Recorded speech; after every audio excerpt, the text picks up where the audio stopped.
salud porque con motivo del Día Internacional de la Lucha contra el SIDA vamos a hablar de salud sexual y es que ya ha dejado de ser un asunto tabú. Cada vez tenemos más información y más recursos para evitar así enfermedades, infecciones y embarazos no deseados.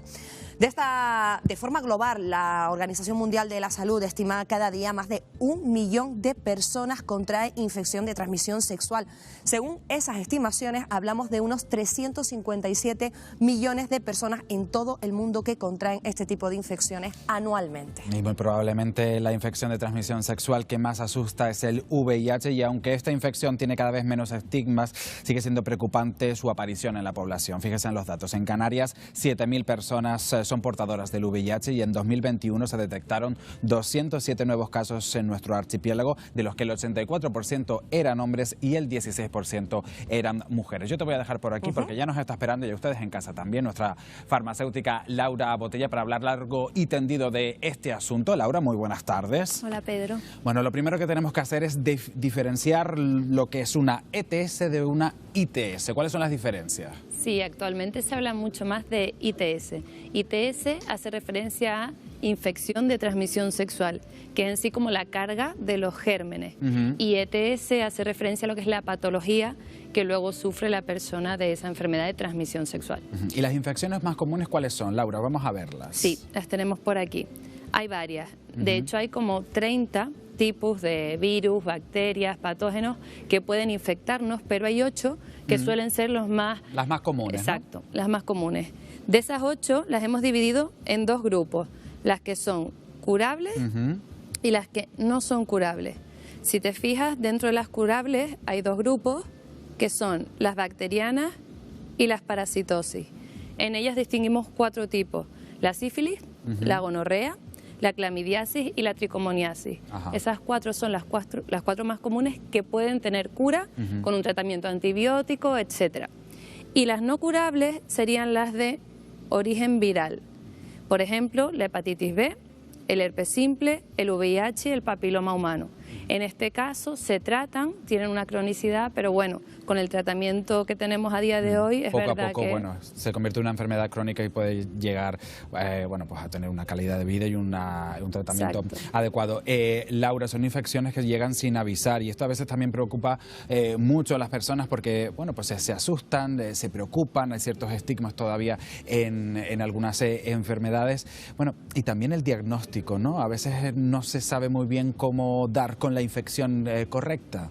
Sí, de hecho creemos que es un error tenerlas tan estigmatizadas porque a veces se asocia erróneamente a situaciones como una baja clase social, promiscuidad, y no tiene nada que ver. Todos podemos tener una ETS si tenemos algún acto sexual, y eso prácticamente nos afecta a todos. Entonces, pues aquí vamos a describir una serie de síntomas que pueden indicarnos que estamos sufriendo una infección, que tenemos una infección. También he de decir que hay muchos gérmenes distintos, como dijimos, más de 30, con lo cual podemos incluso ser asintomáticos, pero esto sí podría orientarnos que podemos padecerla. Vamos a ver esos síntomas, Laura. Exacto. En general, en el hombre y la mujer pueden aparecer úlceras, llagas, verrugas en los genitales, que ya nos pueden indicar que la tenemos.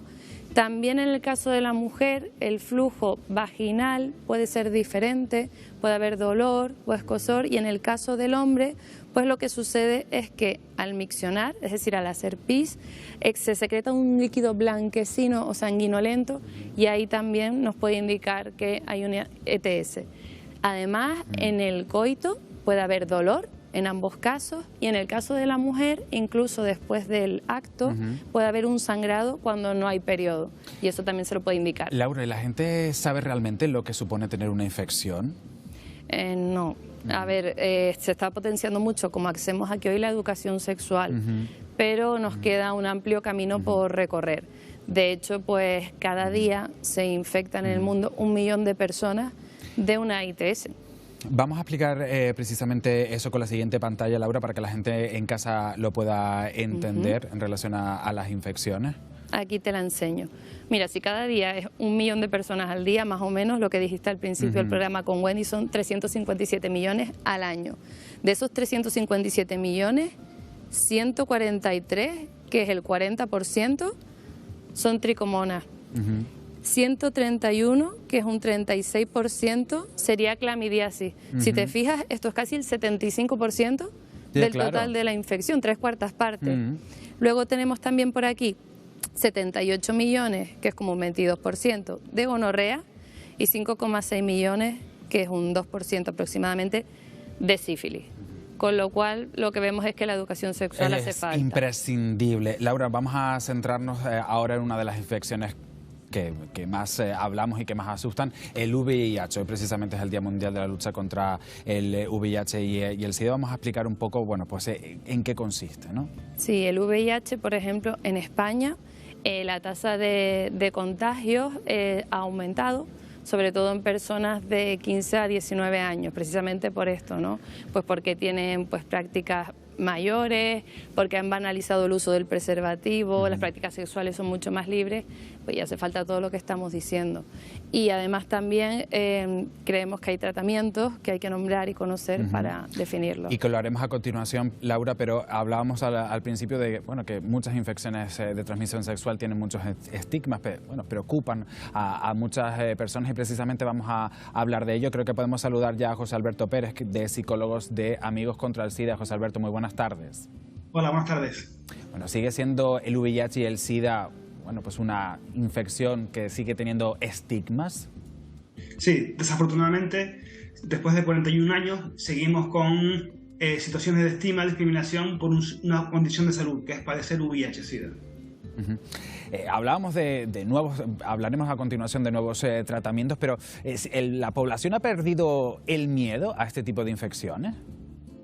Hombre, como decía la compañera, se ha bajado la guardia en cuanto al uso del preservativo. El uso consistente del preservativo, el preservativo es una herramienta eficaz para prevenir, pero también el diagnóstico precoz nos condicionaría a que saliera a la luz ese número de casos no diagnosticados y pudiéramos bajar la tasa de incidencia.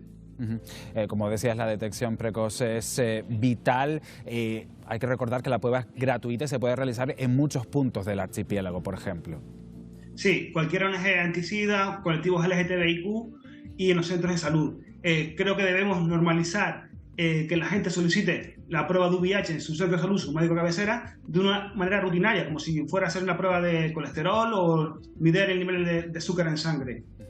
Y a la hora de comunicar un diagnóstico positivo es imprescindible también, bueno, pues el acompañamiento, ¿no? El acompañamiento psicológico, ¿no? Precisamente de lo que estamos hablando, por esos estigmas, por esa preocupación, por esa ansiedad que le puede entrar a esas personas.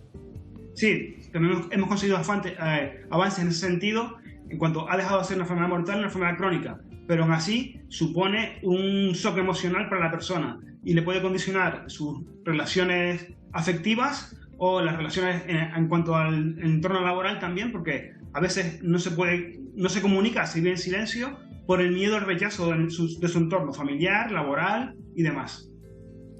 Precisamente hablando de las pruebas gratuitas que se pueden hacer en muchos puntos del archipiélago, también se fomenta el anonimato, ¿no? Para fomentar precisamente que la gente se pueda hacer la prueba con más facilidad. Sí, por supuesto. Nuestras pruebas son anónimas, gratuitas y confidenciales. Y damos el resultado en 20 minutos. Colaboramos en estrecha colaboración con la Dirección General de Salud Pública. Hay que tener en cuenta también, hablando de los nuevos fármacos, de los nuevos tratamientos, que en una pareja que uno de ellos sea seropositivo pero con tratamiento, es decir, indetectable, puede mantener relaciones sin ningún tipo de problema. Sí, los tratamientos han mejorado. Los tratamientos también es una vía preventiva. Igual que el preservativo, las personas en tratamiento con carga viral indetectable no transmitirían el virus, ¿vale? Sería una carga viral indetectable, es intransmisible hoy por hoy. José Alberto Pérez, muchísimas gracias por haber estado con nosotros. Un saludo. Gracias a ustedes. Bueno, Laura, pues precisamente hablamos de eso, de los tratamientos. Vamos a diferenciar lo que es la PrEP de la PEP, que son nuevos tratamientos que en algunas comunidades se dispensan. Sí, exacto. A día de hoy se adquieren en hospital, los tomas en la farmacia del hospital y los receta el médico. Y los PrEP son profilaxis previa exposición para estas personas que tienen una pareja VIH positivo, o que pueden estar en contacto con múltiples parejas, etcétera. En este caso, se toma el medicamento, ¿vale?, para evitar que si te infectas pase a todo el cuerpo, ¿vale? Que sea como al completo, una infección más Esto no grave. quiere decir, Laura, que dejemos de usar el preservativo si Claro estamos que no. tomando esta medicación. Claro que no, pero como son personas con mayor exposición o mayor riesgo, pues además se fortifica con estos tratamientos su refuerzo. Y luego están los PEP, que son una profilaxis post-exposición. Ha de quedar claro que son tratamientos de emergencia y que tienen que ser las 72 horas posteriores a un posible caso de contacto con un VIH positivo. Estas situaciones son compartir agujas, algún abuso sexual o que alguien te diga, mira, soy VIH positivo, me he enterado, pues ahí tú puedes tomar un PEP. Por ejemplo, si se nos rompe el preservativo, ¿podemos utilizar ese medicamento, Laura, o no está ese caso contemplado? Si se rompe el preservativo y la persona te comunica que es VIH positivo, acudirías al hospital o al centro de salud que te derivarían ahí y el médico te procedería a pautar el tratamiento adecuado y podría ser eso, sí. Hablamos antes, Laura, de la conciencia, de la información que tiene la población sobre salud sexual. Nosotros hemos salido a la calle para intentar desmontar algunos mitos sobre ellas. ¿El VIH es la única infección de transmisión sexual crónica, verdadero o falso? Falso. Falso. Falso. Falso. Falso. ¿Y por qué? Porque creo que hay más, o sea, no sé exactamente, pero creo que hay más enfermedades crónicas aparte de eso. Porque hay más que son crónicas. Porque existen más enfermedades. ¿El uso de 2 preservativos aporta doble seguridad, verdadero o falso? Falso. Verdadero. Falso. Verdadero. ¿Y por qué? Porque disminuye el riesgo de contagio. ¿Te sirve igual usar uno que usar 2? De hecho, normalmente látex con látex se suele romper más que uno solo. ¿Las ITS no se contagian por sexo oral? Falso, sí se contagian por sexo oral. Falso. Verdadero, creo. Verdadero. Ay, Ponchu, espérate. Confundí totalmente, perdón. Falso. Falso. ¿Y por qué? Porque me da que mediante fluidos, pero más bien tipo sangre y esas cosas. ¿Se pueden contagiar por contacto oral? Porque existen otros medios por los cuales se pueden transmitir. Al igual que las ETS se contagian también por sexo oral. Bueno, Laura, lo acabamos de ver, hay algunos que sí que tienen muchos conceptos claros, otros dudan bastante, ¿no?, de cómo se pueden contraer esas infecciones. Sí, de hecho las respuestas son bastante difusas y por eso estamos aquí hoy. Efectivamente. Y vamos a hablar ahora pues de los métodos de barrera, ¿no? Hablamos sobre todo del preservativo, que es el más conocido y a fin de cuentas el más fiable. Exacto. Tenemos aquí, pues, por ejemplo, varias cositas que hemos traído. Tenemos algunos como la anticoncepción, que es el anillo vaginal, o las píldoras anticonceptivas. ¿Qué pasa? Que como bien hemos visto aquí en los compañeros que han preguntado, mucha gente confunde la anticoncepción con el evitar una infección de transmisión sexual. No tiene nada que ver, una cosa es el embarazo y otra cosa es que podamos contraer una enfermedad. Exacto, no tiene nada que ver. De hecho, han preguntado incluso, si me pongo 2 preservativos, estoy doblemente protegido. Error, porque cuando ponemos un preservativo, voy a abrirlo y a enseñarlo, porque son las malas prácticas que tenemos. Cuando ponemos un preservativo, lo que tenemos que hacer... Es imprescindible no abrirlo con los dientes, ¿no, Laura? Abrirlo con las manos, con delicadeza, para que no se rompa. Tú lo vas desarrollando y lo vas colocando. Es importante, por ejemplo, lo de las uñas, que antes estaban teniendo el artículo de la uña, tener mucho cuidado. Efectivamente. Y luego aquí hay un depósito, ¿vale?, que donde va. Tendríamos que presionar para y se coloca ponerlo. Perfectamente. ¿Qué pasa? Que no puede quedar aire ahí tampoco. 2 preservativos no implican doble protección. La doble fricción puede romperlo mucho más fácil, con lo cual nada que ver. Laura, hablamos también del autotest. Esto lo podemos comprar en las farmacias, esto que tenemos aquí lo podemos comprar en las farmacias para nosotros mismos realizarnos un test de VIH, ¿verdad? Exacto. Y es fácil de usar, ¿no? Sí, si quieres enseñar a cámara la parte trasera. Como decía el compañero que le hicieron la entrevista, lo ideal es ir a atención primaria y que te hagan la prueba, pero hay personas que se cohíben, etcétera. Y simplemente con un pinchazo en el dedo, esa muestra de sangre la introducimos en el casete que viene incluido y en unos 15 minutos podemos determinar, bueno, pues si estamos contagiados de VIH y no. Esto quizás nos pueda resultar familiar porque es un procedimiento muy parecido a los autotest del COVID, ¿no? Muy sencillo y hay personas que no saben ni que existen. Yo siempre mi recomendación es ir a atención primaria porque es gratuito y un médico te puede acompañar mejor, pero si no es el caso, el positivo siempre va a ser positivo, tiene un 100% de eficacia y si es negativo, puede ser porque el contacto ha sido reciente y lo que mide el test son los anticuerpos y puede tardar, hay un periodo de ventana hasta de 3 meses, con lo cual a los 3 meses puedes repetirte el test por si acaso estemos justo en ese periodo de ventana de recién infección. Claro, ese periodo de ventana son de 3 meses, hay que tener en cuenta que tendrá que pasar unos 3 meses desde la práctica de riesgo para que ese resultado sea del todo fiable, ¿no, Exacto. Laura? Sí. Bueno, pues así nos queda clarísimo. Laura, muchísimas gracias como siempre por informarnos de todas estas cuestiones relacionadas con la farmacia y nosotros seguimos con más asuntos. Wendy. Seguimos avanzando, Pedro.